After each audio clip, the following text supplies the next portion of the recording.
Adam göstermez.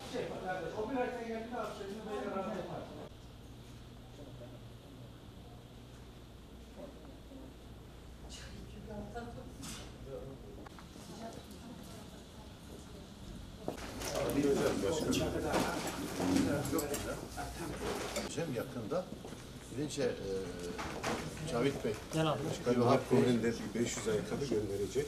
öyle mi? Bugün yarın gönderecek. Onların bu da şeyden de başkanım Ömer Bey, Hacı Başkanım ortağı olduğu yerden. Çok güzel ya. Elbise dışında başkanım 18 kalem almış. Elbiseyi güçlendireceğiz işte.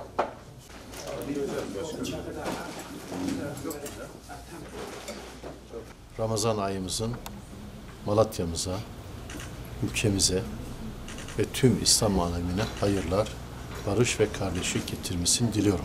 Yeşilyurt Belediyesi olarak bu aya, bu mübarek aya bir hazırlık yaptık.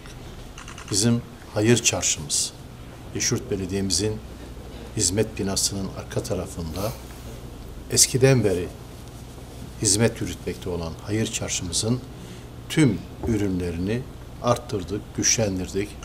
Marketimizin tüm raflarını doldurduk. Ayrıca giyim alanında da epey bir kalem burada temin edildi.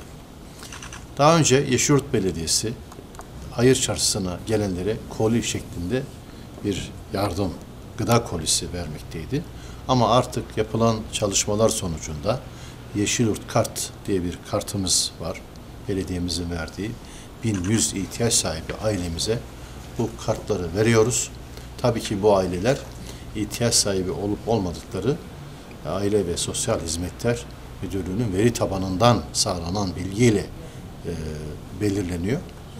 Bu ailelere düzenli bir şekilde Ramazan ayı dışında da, Ramazan ayı boyunca da yine gelecek bu ailelerimiz bizim hayır çarşımızdaki markette kartlarına mukabil istedikleri ürünü, ihtiyaçları olan ürünü alıp götürebilecekler.